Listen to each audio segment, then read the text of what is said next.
Hello, everyone. My name is Latifa Bin Haider. I'm the co-founder of mentalhealth.ae alongside Ali Khawaja. I would like to shed some light on mental health in the Arab world. In summer of 2019, my friend came up to me and asked me for help to find some resources and information about mental health, specifically in the UAE. She told me that it took her a while before she admitted that she needed help because it's so taboo and it was even more difficult to get started with so little information online. Every time she searched for something, an advertisement popped up. At that time, I was working with my co-founder on another project, and I interrupted our conversation to ask him for help for my friend because I couldn't find anything other than advertisements. A few days later, he comes back and he says he couldn't find anything. Then he texts me the link www.mentalhealth.ae. I clicked on the link and it wouldn't open anything. So I asked him, "What is that?" He goes, "It's our new project." Can you imagine that such a generic domain name was available? That's how taboo it was. So we started with compiling credible information and resources to put on the website in English, and we had wonderful skilled volunteers to translate it to Arabic because it was really difficult to find credible content in Arabic. We then announced a public meeting to discuss the topic and see how my co-founder and I can put our business skills to use to help the community. 15 people signed up and over 30 showed up. It was supposed to be a 1-hour meeting, but it became over a 3 hours meeting. It showed us how much people were waiting to just find a place to talk freely about mental health.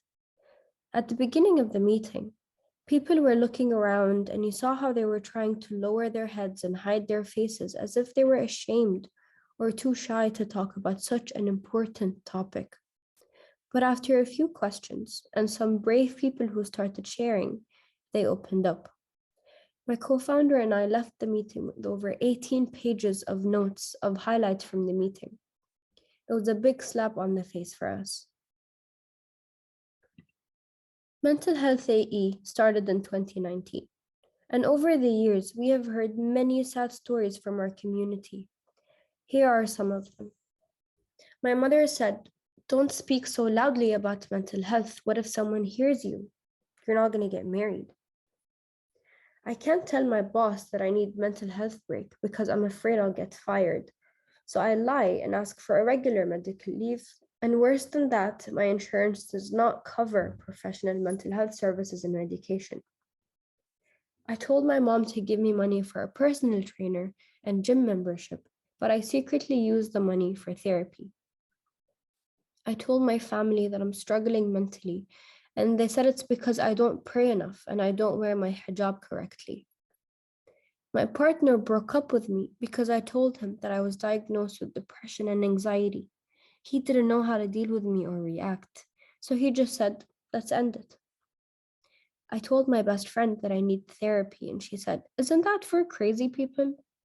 So I stopped talking about my mental health. This is only the tip of the iceberg of what mental health in the Arab world is like. People dealing with stigma and shame on top of what they're already going through. Please raise awareness about mental health and educate yourselves as well as your family and friends about it. And when you do, educate yourself on the topic. Read up from credible sources, raise awareness, and speak up to mean people who say something rude to those who are struggling. And it's not that you're either normal or crazy. It's a wide spectrum, and professionals are there to help get people through tough times. I promise, with education, the picture will become clearer.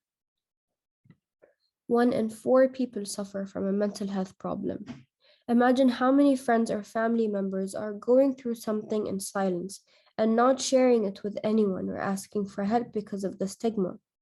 So first, please do take care of yourselves and prioritize your mental health.